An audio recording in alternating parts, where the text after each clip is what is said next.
സഹിക്കാൻ പറ്റാത്ത തുമ്മലാണ് ഡോക്ടറെ. രാവിലെ എണീറ്റാൽ ഒരു 10-25 തവണ ഞാനങ്ങ് തുമ്മും.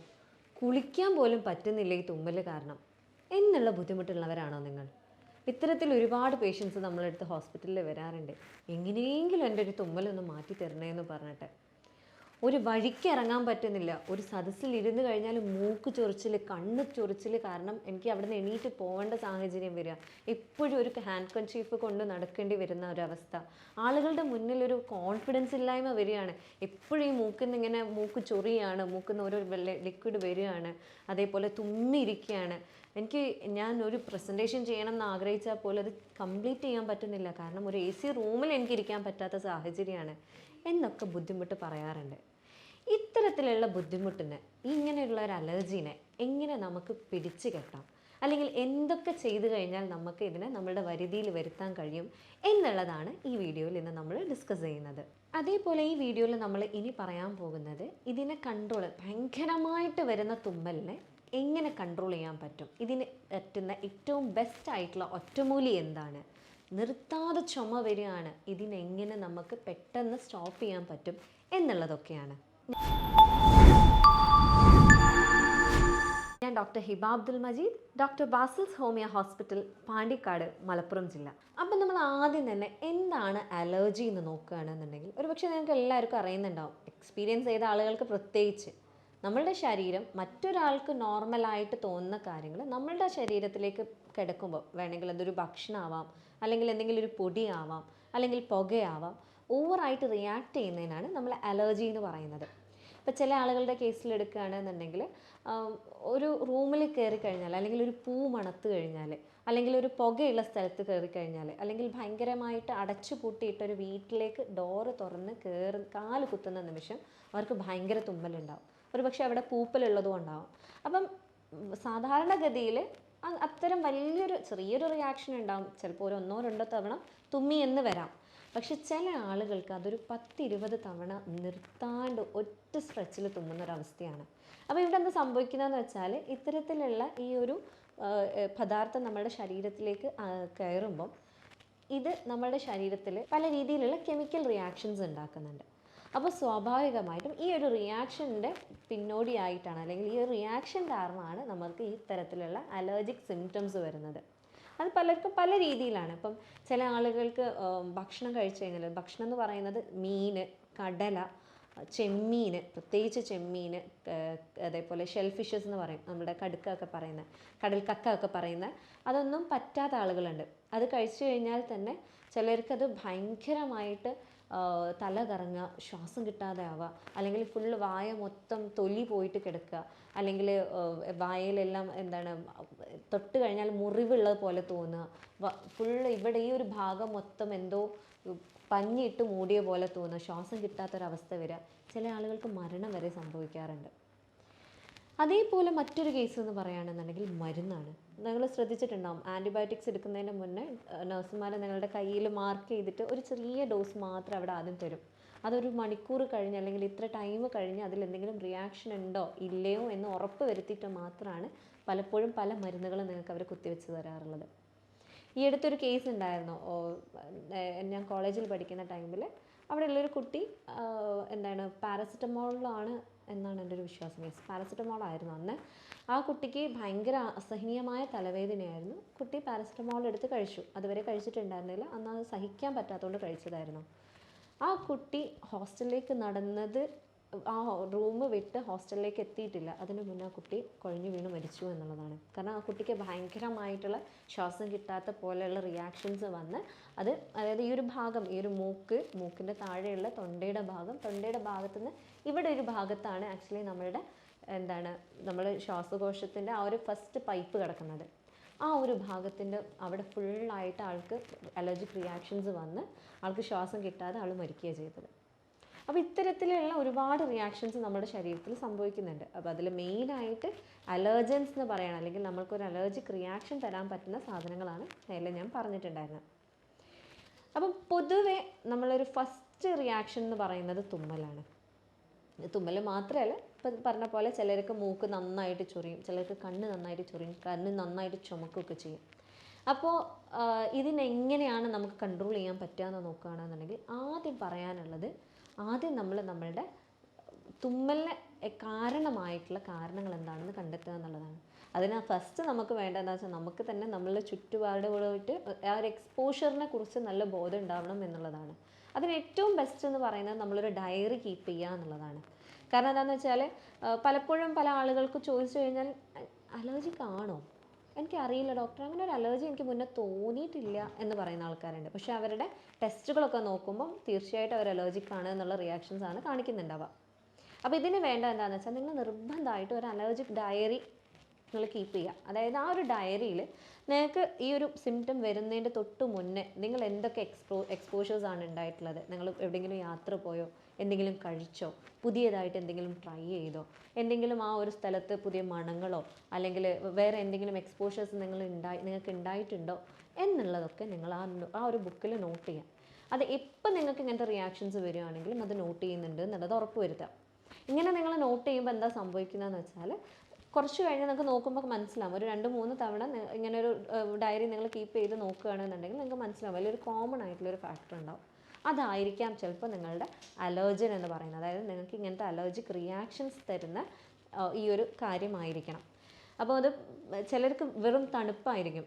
ചില ആളുകൾക്ക് രാവിലെ എണീറ്റ ഉടനെ ഉണ്ടാകുന്ന ആ ഒരു എക്സ്പോഷർ കാരണം ഉണ്ടാവാറുണ്ട്. ചില ആൾക്കാർക്ക് ചൂടുന്ന്, എൻ്റെ അനിയനാണ് ചെറിയ കുട്ടിയാവുന്ന സമയത്ത് അവനെ ഒരു സ്കൂളിൽ വിടുന്ന ആ സമയത്ത് വണ്ടിയിൽ നിന്ന്, അതായത് വീട്ടിൽ നിന്ന് വണ്ടിയിലേക്ക് കയറുന്ന സമയം അല്ലെങ്കിൽ വണ്ടിയിൽ നിന്ന് വീട്ടിലേക്ക് കയറുന്ന ടൈം, ആ ഒരു ടൈമിൽ ഒരു 4-5 തവണ അതിന് നിർബന്ധമാണ് അത് ഇറങ്ങുമ്പോൾ ഞങ്ങൾ ഇരുന്ന് എണ്ണ ചെയ്യുക. കാരണം അത് അത്രയും എവിഡൻ്റ് ആണ്. അവൻ ആ ഒരു ടെമ്പറേച്ചർ വേരിയേഷൻ ആയിരുന്നു അവനക്ക് ആ ഒരു അലർജിക് റിയാക്ഷൻ ആയിട്ട് കൊണ്ടുവന്നിരുന്നത്.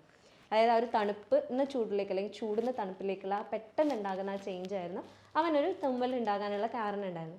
അപ്പോൾ അതേപോലെ നമ്മൾ നോട്ടീസ് ചെയ്യുകയാണെന്നുണ്ടെങ്കിൽ നമുക്ക് തന്നെ മനസ്സിലാവും, ഓക്കെ ഇങ്ങനെ ഒരു കാരണം എനിക്ക് ഉണ്ട്, ഇതായിരിക്കാം എൻ്റെ അലർജൻ. അങ്ങനെയാണെന്നുണ്ടെങ്കിൽ ഈ അലർജനിൽ നിന്ന് ഞാൻ എക്സ്പോഷർ അവോയ്ഡ് ചെയ്യുക എന്നുള്ളതാണ് ഫസ്റ്റ് നമ്മൾ ചെയ്യേണ്ടത്. ഓക്കെ, അതേപോലെ ഇത് തുമ്മലെന്ന് പറയുന്നത് പല കാരണങ്ങളാൽ ഉണ്ടാവാറുണ്ട്. അപ്പോൾ നമ്മൾ ഫസ്റ്റ് അറിയേണ്ടത് ഇത് അലർജിക് ആണോ, അത് അലർജിക് റിയാക്ഷൻ്റെ ഭാഗമായിട്ടാണോ തുമ്മൽ ഉണ്ടാവുന്നത് എന്നുള്ളതാണ്. അപ്പോൾ അതിങ്ങനെ ഒരു ഡയറി കീപ്പ് ചെയ്യുകയാണെന്നുണ്ടെങ്കിൽ മനസ്സിലാവും. രണ്ടാമതായിട്ട് ചെയ്യേണ്ടത് എന്താണെന്ന് വെച്ചാൽ നിങ്ങൾ ബ്ലഡ് ടെസ്റ്റ് ചെയ്യുക. പ്രത്യേകമായിട്ട് IgE സീറം IgE ബ്ലഡ് ടെസ്റ്റും അതേപോലെ ACE എന്ന് പറയുന്ന ബ്ലഡ് ടെസ്റ്റും, അതായത് ആബ്സല്യൂട്ട് എസിനോഫിൽ കൗണ്ട് നോക്കുകയാണെന്നുണ്ടെങ്കിൽ നിങ്ങൾക്ക് ഏകദേശം നിങ്ങൾക്ക് എത്രത്തോളം അലർജി ഉണ്ടോ, അലർജി എത്രത്തോളം ഉണ്ട്, എത്രത്തോളം നമ്മൾ അതിനെ ഗൗനിക്കണം എന്നുള്ള കാര്യങ്ങളൊക്കെ അതിൽ മനസ്സിലാവും. അപ്പോൾ രണ്ടാമതായിട്ട് ചെയ്യേണ്ടത്, നിങ്ങൾക്ക് നിർത്താതെ തുമ്മൽ വരികയാണ്, പ്രത്യേകിച്ച് രാവിലെകളിൽ തുമ്മൽ വരികയാണ് അല്ലെങ്കിൽ ആ ഒരു ടെമ്പറേച്ചർ ചേഞ്ചിൽ തുമ്മൽ വരികയാണ്, കുളിക്കുന്ന ടൈമിൽ കുളിച്ച് കഴിഞ്ഞ് കഴിഞ്ഞാൽ ഭയങ്കര തുമ്മൽ വരികയാണെന്നുണ്ടെങ്കിൽ നിങ്ങൾ ആദ്യം ചെയ്യേണ്ടത് എന്താണെന്ന് വെച്ചാൽ, നിങ്ങളിപ്പോൾ രാവിലെ എണീറ്റ് മുഖം കഴുകാൻ പോവുകയാണെന്നുണ്ടെങ്കിൽ ആദ്യം വായിൽ ഒരു കവിൾ വെള്ളം വെക്കുക. അത് ഇറക്കുക എന്നുള്ളതല്ല, അത് വെറുതെ വെക്കുക. എന്നിട്ട് നിങ്ങളൊന്ന് മുഖം കഴുകി നോക്കുക. അല്ലെങ്കിൽ നിങ്ങൾ കുളിക്കുന്ന ടൈമാണ് എന്നുണ്ടെങ്കിൽ ഇതേപോലെ ഒരു കവിൾ വായിൽ വെള്ളം വെച്ചതിന് ശേഷം നിങ്ങൾ കുളിക്കാൻ ശ്രമിക്കുക. അപ്പോൾ സ്വാഭാവികമായിട്ടും ആ ഒരു ടെമ്പറേച്ചർ ചേഞ്ചിന് അതിൽ നമുക്ക് ഹാൻഡിൽ ചെയ്യാൻ പറ്റുകയും ഈ ഒരു ഇറിറ്റേഷൻ അവിടെ കുറയ്ക്കാനും നമുക്ക് തുമ്മൽ റിപ്പീറ്റഡ് ആയിട്ട് വരുന്നതിൻ്റെ ആ ഒരു അവസ്ഥയെ കുറച്ചൊക്കെ മാറ്റിയെടുക്കാൻ ഇത് സഹായിക്കും. മറ്റൊന്ന് എന്ന് പറയുകയാണെന്നുണ്ടെങ്കിൽ ഇത് പ്രധാനപ്പെട്ടതാണ്. ഇതിൽ മെയിനായിട്ട് നിങ്ങൾ ശ്രദ്ധിക്കേണ്ട എന്താണെന്ന് വെച്ചാൽ, കറക്റ്റ് 1 ടീസ്പൂണ് മഞ്ഞളെടുക്കുക. അത് വീട്ടിൽ ഉണ്ടാക്കി പൊടിപ്പിച്ച മഞ്ഞളാണെന്നുണ്ടെങ്കിൽ അത്രയും നല്ലത്. അപ്പോൾ അതൊരു ടീസ്പൂൺ എടുക്കുക. അതിലേക്ക് 1 ടീസ്പൂണ് തേൻ എടുക്കുക. അത് ചെറുതേനാണെന്നുണ്ടെങ്കിൽ അത്രയും നല്ലത്. ഇത് നന്നായിട്ട് മിക്സ് ചെയ്ത് ഒരു നല്ല പേസ്റ്റ് രൂപത്തിലാക്കിയതിന് ശേഷം, അല്ലെങ്കിൽ നന്നായിട്ട് അതിൽ കട്ടകളൊന്നും ഇല്ലാണ്ട് മിക്സ് ചെയ്തതിന് ശേഷം ദിവസവും രാവിലെ വെറും വയറ്റിൽ കഴിക്കുക. രാത്രി ഉറങ്ങാൻ പോകുന്നതിന് മുന്നേ കഴിക്കുന്നുണ്ട് എന്നുള്ള ഉറപ്പ് വരുത്തുക. ഇങ്ങനെ നിങ്ങൾ ഡെയിലി ചെയ്യുകയാണെന്നുണ്ടെങ്കിൽ നിങ്ങൾക്കൊരു പരിധി വരെ നിങ്ങളുടെ ഈ ഒരു അലർജിക് റിയാക്ഷനെ കൺട്രോൾ ചെയ്യാൻ സഹായിക്കുന്നതായിരിക്കും. അതേപോലെ അടുത്തതെന്ന് പറയുകയാണെന്നുണ്ടെങ്കിൽ ഇപ്പോൾ പഠനങ്ങളൊക്കെ പറയുന്നുണ്ട് ഇന്നത്തെ കാലത്ത് വിറ്റാമിൻ ഡി എന്ന് പറയുന്നത് വളരെ കുറവാണ് ആളുകൾക്ക്. അതേപോലെ ഈ വിറ്റാമിൻ ഡി കുറവുള്ള ആളുകളിൽ കൂടുതലായിട്ട് അലർജിക് സിംറ്റംസ് കണ്ടുവരുന്നുണ്ട് എന്നുള്ളത്. അപ്പോൾ നിർബന്ധമായിട്ട് നിങ്ങൾ വെയിൽ കൊള്ളുന്നുണ്ട് എന്നുള്ളത് ഉറപ്പ് വരുത്തുക. അപ്പോൾ നമ്മൾ ക്ലിനിക്കിൽ വരികയാണെങ്കിൽ തന്നെ ഈ പേഷ്യൻസ് അവർക്ക് വിറ്റാമിൻ ഡി കുറവുണ്ടോ, വിറ്റാമിൻ ഡി കുറവുണ്ട് എന്നുണ്ടെങ്കിൽ വിറ്റാമിൻ ഡിക്ക് മരുന്ന് കൊടുക്കുകയാണെന്നുണ്ടെങ്കിൽ ആ ഒരു സപ്ലിമെൻറ്റ് നമ്മൾ കൊടുക്കുകയാണെന്നുണ്ടെങ്കിൽ നല്ലൊരു ഡ്രാസ്റ്റിക് ചേഞ്ച് തന്നെ നമ്മൾക്ക് നമ്മളുടെ ക്ലിനിക്കൽ എക്സ്പീരിയൻസസിൽ മനസ്സിലായിട്ടുള്ളതാണ്. അപ്പോൾ നിർബന്ധമായിട്ട് നിങ്ങൾ വെയിൽ കൊള്ളണം. ഈ മരുന്നിൽ നിന്നും കിട്ടുന്നതിനേക്കാളും എത്രയോ മടങ്ങ് നിങ്ങളുടെ ശരീരത്തിൽ നിൽക്കുന്നതാണ് നിങ്ങൾക്ക് സൂര്യപ്രകാശത്തിൽ നിന്ന് കിട്ടുന്ന വിറ്റാമിൻ ഡി എന്ന് പറയുന്നത്. അപ്പോൾ നിർബന്ധമായിട്ട് രാവിലെ 11 മണി മുതൽ വൈകുന്നേരം 3 മണിക്കിടയിലുള്ള വെയിൽ മിനിമം ഒരു അരമണിക്കൂറെങ്കിലും നിങ്ങൾ കൊള്ളുന്നുണ്ട് എന്ന് ഉറപ്പുവരുത്തുക. അത് പ്രത്യേകമായിട്ട് പറയുകയാണെന്നുണ്ടെങ്കിൽ ഈ ഒരു ഭാഗം, അതായത് നമ്മുടെ ചെസ്റ്റും നമ്മളുടെ വയറ്, ആ ഒരു ഭാഗമാണ് ശരിക്കും ഇതിൽ എക്സ്പോസ്ഡ് ആവേണ്ടത്. നിങ്ങളൊരു പുരുഷനാണെന്നുണ്ടെങ്കിൽ നിർബന്ധമായിട്ട് നിങ്ങൾ ഷർട്ട് ഊരിയിട്ട് പുറത്ത് നിന്ന് ആ വെയിൽ കൊള്ളുക എന്നുള്ളത് ഉറപ്പ് വരുത്തുക എന്നുള്ളതാണ് ഇതിൽ മെയിനായിട്ട് പറയാനുള്ളത്. ചില ആളുകളുണ്ട്, ഇപ്പം ഈ ഒരു അലർജീൻ്റെ കേസ് പറയുകയാണെന്നുണ്ടെങ്കിൽ അവർ തുമ്മലാണ്, കുറേ മരുന്ന് കുടിച്ചു, ഞാനതിനിപ്പം മൈൻഡാക്കുന്നില്ല എന്ന് പറഞ്ഞ് അതിനെ വിടാറുണ്ട്. കഷ്ടപ്പെട്ടിട്ടാണെങ്കിലും തുമ്മിയിട്ടാണെങ്കിലും അവരങ്ങ് ജീവിച്ചു പോകും. പക്ഷേ ചില കേസുകളിൽ അത് നല്ല ശ്രദ്ധ കൊടുത്തിട്ടില്ല എന്നാണെങ്കിൽ ചില ആളുകളിൽ അത് ആസ്മ വരെ, അതായത് ശ്വാസം മുട്ടൽ വരെ, അല്ലെങ്കിൽ ഭയങ്കരമായിട്ടുള്ള തലവേദന, സൈനസൈറ്റിസ് എന്ന് പറയുന്ന ഒരു രോഗത്തിലേക്ക് പോകാം. അതേപോലെ അവർക്ക് റിപ്പീറ്റഡ് ആയിട്ട് മൂക്ക് ചൊറിച്ചിൽ, മൂക്കിന് ഭയങ്കര ഇറിറ്റേഷൻ വരുന്ന ആളാണെന്നുണ്ടെങ്കിൽ സ്വാഭാവികമായിട്ടും ചില ആളുകളിൽ നേസൽ ഡീവിയേഷൻ ഉണ്ടാവാം, സെപ്റ്റം ഡീവിയേഷൻ ഉണ്ടാവാം, അതായത് ഈ ഒരു പാലം വളഞ്ഞു പോകാനുള്ള ചാൻസ്. അതേപോലെ ഇവിടെ ദശ വരാൻ, മൂക്കിൻ്റെ അകത്ത് ദശ വന്നിട്ട് റിപ്പീറ്റഡ് ആയിട്ട് അവർക്ക് ബുദ്ധിമുട്ട് വരാനുള്ള ചാൻസസ് ഒക്കെ വളരെ കൂടുതലാണ്. അപ്പം ഈ ഒരു അലർജീനെ നമ്മൾ കുറച്ചു കാലം ഞാൻ ട്രീറ്റ്മെൻറ്റ് ചെയ്തു, ഇനി എന്നെക്കൊണ്ട് വയ്യ എന്നുള്ള രീതിയിൽ നിങ്ങൾ ഒരിക്കലും അതിനെ കൺസിഡർ ചെയ്യേണ്ട ആവശ്യമില്ല. നമ്മൾക്കതിനെ നല്ല രീതിയിൽ നിങ്ങളുടെ വീട്ടിൽ തന്നെ നിങ്ങൾ മാക്സിമം വെയിൽ കൊള്ളുക, അതേപോലെ എക്സ്പോഷേഴ്സ് അവോയ്ഡ് ചെയ്യുക, അതേപോലെ ഈ പറഞ്ഞ പോലെ മേലെ പറഞ്ഞ ഒറ്റമൂലി ശ്രമിക്കുക. അത്തരത്തിലൊക്കെ നിങ്ങൾ ശ്രമിക്കുന്നുണ്ട് എന്നുള്ളത് ഉറപ്പ് വരുത്തുക. മറ്റൊന്ന് പറയുകയാണെന്നുണ്ടെങ്കിൽ നല്ല അലർജിയുള്ള ആളുകൾക്ക് ഈ ഒരു സ്നീസിങ് കഴിഞ്ഞാൽ, തുമ്മൽ കഴിഞ്ഞ് കഴിഞ്ഞാൽ പിന്നെ വരുന്ന റിയാക്ഷനാണ് ഭയങ്കരമായിട്ടുള്ള ചുമ എന്ന് പറയുന്നത്. അസഹനീയമാണ് ഡോക്ടറെ, എനിക്കങ്ങോട്ട് പിടുത്തം കിട്ടില്ല, എനിക്ക് മൂത്രം പോവാണോ, എനിക്ക് വയറ് വേദനയാവാണോ, എന്തൊക്കെയാണ് അപ്പോൾ സംഭവിക്കുന്നതെന്ന് പറയാൻ പറ്റാത്തൊരു സാഹചര്യത്തിലുള്ള ചുമയാണ് ഉണ്ടാവാറുള്ളത് എന്നുള്ളത് രോഗികൾ പറയാറുണ്ട്. അപ്പോൾ ഈ ഒരു സാഹചര്യത്തിൽ എങ്ങനെയാണ് ഈ ഒരു ചുമനെ കൺട്രോൾ ചെയ്യാൻ പറ്റുന്നത് എന്നുള്ളത് നോക്കുകയാണെന്നുണ്ടെങ്കിൽ അതിൽ മെയിനായിട്ട് പറയാനുള്ളത് ഒന്നുമില്ല, നല്ല സിമ്പിളായിട്ട് പറയുകയാണെന്നുണ്ടെങ്കിൽ ഒരു ഗ്ലാസ്സിലേക്ക് ഒരു സ്പൂണ് ചെറുതേൻ എടുക്കുക. ചെറുതേനാണ് ഏറ്റവും ബെസ്റ്റ്, അല്ലെങ്കിൽ വലിയ തേനാണെങ്കിലും വലിയ കുഴപ്പമൊന്നുമില്ല. ഒരു ടീസ്പൂണ് ചെറുതേൻ എടുക്കുക, അതിലേക്ക് കറക്റ്റ് ഒരു കപ്പ് നിങ്ങൾ നല്ല ചൂട് വെള്ളം ഒഴിച്ചു വെക്കുക.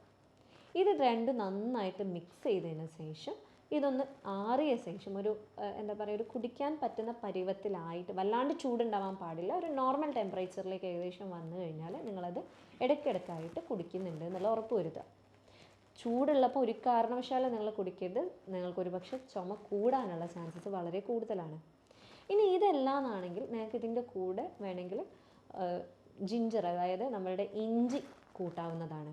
എന്തെങ്കിലും ഇഞ്ചി ചതച്ചിട്ട്, അതായത് ഒരു ഇഞ്ചി എടുക്കുകയാണെങ്കിൽ അതിനെ നന്നായിട്ട് ചെറിയ കഷ്ണമാക്കിയിട്ട് നുറുക്കിയിട്ട്, അല്ലെങ്കിൽ അതിനെ നന്നായിട്ട് ചതച്ചതിന് ശേഷം ഈ ഒരു വെള്ളത്തിൽ ഇട്ട് വെക്കുക. അപ്പോൾ നമ്മൾ നേരത്തെ തേനിട്ട് വെച്ചതുപോലെ തന്നെ ആ തേനിൻ്റെ കൂടെ ഈ ഒരു ഇഞ്ചീനെയും കൂടെ അതിൽ ഇൻക്ലൂഡ് ചെയ്യുക. എന്നിട്ടൊരു 10-20 മിനിറ്റ് കഴിഞ്ഞതിന് ശേഷം അതിനൊന്ന് നന്നായിട്ട് സ്ട്രെയിൻ ചെയ്ത് ആ ഒരു വെള്ളത്തിന് നിങ്ങൾ ഇടയ്ക്കിടയ്ക്ക് കുടിക്കുന്നുണ്ട് എന്നുള്ള ഉറപ്പ് വരുത്തുക. അതേപോലെ ഇത്തരത്തിൽ ഭയങ്കരമായിട്ട് അലർജി ഉള്ള ആളാണെന്നുണ്ടെങ്കിൽ പരമാവധി നിങ്ങൾ തണുപ്പ് ഒഴിവാക്കാൻ, അതേപോലെ നല്ല പുളിയുള്ള ഭക്ഷണങ്ങൾ ഒഴിവാക്കാൻ വേണ്ടിയിട്ട് ശ്രമിക്കുക. പക്ഷേ അതിൽ പ്രത്യേകം പറയാനുള്ളത് വിറ്റാമിൻ സി റിച്ച് ആയിട്ടുള്ള ഭക്ഷണങ്ങൾ വളരെ നല്ലതാണ്. ഫ്രൂട്ട്സൊക്കെ എടുക്കുകയാണെന്നുണ്ടെങ്കിൽ പ്രത്യേകമായിട്ട് പറയുകയാണെന്നുണ്ടെങ്കിൽ നമ്മളുടെ ചെറിയ ഓറഞ്ചൊക്കെ വളരെ നല്ലതാണ്, മുസമ്പി വളരെ നല്ലതാണ്. പക്ഷേ അതൊക്കെ വല്ലാണ്ട് പുളി ഇല്ലാത്തതാണ് എന്നുള്ളത് ഉറപ്പുവരുത്തി നിങ്ങൾ കഴിക്കുക. വിറ്റാമിൻ സി വളരെ റിച്ച് ആണ് എന്ന് പറയുന്നത്, വളരെ നല്ലതാണ് എന്ന് പറയാനുള്ള കാരണം എന്താണെന്ന് വെച്ചാൽ നമ്മളുടെ ശരീരത്തിലുള്ള ഇമ്മ്യൂണിറ്റി കൂട്ടാൻ, അതായത് രോഗപ്രതിരോധ ശേഷി കൂട്ടാനുള്ള ഒരു കപ്പാസിറ്റി ഉണ്ട് വിറ്റാമിൻ സിക്ക്. അപ്പം അത്തരത്തിലുള്ള ഫ്രൂട്ട്സ് നിങ്ങൾ കഴിക്കുമ്പോൾ സ്വാഭാവികമായിട്ടും നിങ്ങളുടെ ആ ഒരു ഇമ്മ്യൂണിറ്റി കൂടാൻ, പ്രത്യേകിച്ച് നെല്ലിക്കയൊക്കെ നിങ്ങളുടെ ഇമ്മ്യൂണിറ്റി കൂട്ടാൻ വളരെയേറെ ഹെൽപ്പ് ചെയ്യുന്നതാണ്. അപ്പോൾ ഇത്തരത്തിലുള്ള ഭക്ഷണങ്ങൾ നിങ്ങളുടെ ഡയറ്റിൽ ഇൻക്ലൂഡ് ചെയ്യുന്നുണ്ട് എന്നുള്ളത് നിങ്ങൾ ഉറപ്പുവരുത്തുക. ഇങ്ങനെയൊക്കെ ചെയ്തിട്ട് നിങ്ങൾക്ക് മാറ്റമില്ല എന്നാണെങ്കിൽ നിർബന്ധമായിട്ട് നിങ്ങളൊരു ഡോക്ടറെ കാണേണ്ടതാണ്. കാരണം ഇത് ഓവറായി കഴിഞ്ഞ് കഴിഞ്ഞാൽ നിങ്ങൾക്ക് നല്ല രീതിയിൽ ആസ്തമ വരിക, അതേപോലെ നേരത്തെ പറഞ്ഞ പോലെ മരണങ്ങൾ സംഭവിക്കുന്ന വരെ കേസുകളുണ്ട്. അപ്പോൾ നല്ലൊരു രീതിയിലുള്ള ട്രീറ്റ്മെൻറ്റ് എടുക്കേണ്ടതാണ്. നമ്മളിവിടെ എന്താ ചെയ്യണമെന്ന് വെച്ചാൽ നിങ്ങളുടെ ഫുൾ ബോഡീനെ, ഒരു മനസ്സാണെങ്കിലും നിങ്ങളുടെ ശരീരമാണെങ്കിലും അതിൽ ഓരോ കാര്യത്തിനെയും അളന്നു മുറിച്ച് അതിന് ഡീറ്റെയിൽ ആയിട്ട് പഠിച്ച ശേഷമാണ് നിങ്ങൾക്ക് മെഡിസിൻ ഇവിടെ തരുന്നത്. ഒരു യൂറോപ്യൻ നിർമ്മിത സോഫ്റ്റ്വെയറിൻ്റെ സഹായത്തോടു കൂടി ആ ഒരു രോഗനിർണയവും മരുന്ന് നിർണയവും നടത്തി, അതും ജർമ്മനിയിൽ നിന്ന് ഇമ്പോർട്ട് ചെയ്ത മരുന്നുകളാണ് ഇവിടെ കൊടുക്കാറുള്ളത്. അപ്പോൾ സ്വാഭാവികമായിട്ടും നമുക്ക് ഇതുവരെ നല്ല രീതിയിലുള്ളൊരു മാറ്റം രോഗികളിൽ നിന്ന് ഉണ്ടായിട്ടുണ്ട്. അവർക്ക് തന്നെ ഒരുപാട് കാലമായിട്ട് ഞങ്ങൾ ബുദ്ധിമുട്ടുന്ന ഒരു അവസ്ഥയായിരുന്നു ഡോക്ടറെ, ഇനി മടുത്ത് എന്ന് പറഞ്ഞ ആളുകൾ വരെ അവർക്ക് മാറ്റി കൊടുക്കാനുള്ളൊരു സാഹചര്യം നമുക്ക് ഉണ്ടായിട്ടുണ്ട്. സോ കൂടുതൽ ഡീറ്റെയിൽസ് അറിയണം എന്ന ആഗ്രഹമുള്ളവർക്ക് എന്നെ കോൺടാക്റ്റ് ചെയ്യാവുന്നതാണ്. ഞാൻ doctor Hiba Abdul Majeed, doctor Basil's homeo hospital, Pandikkad, Malappuram ജില്ല.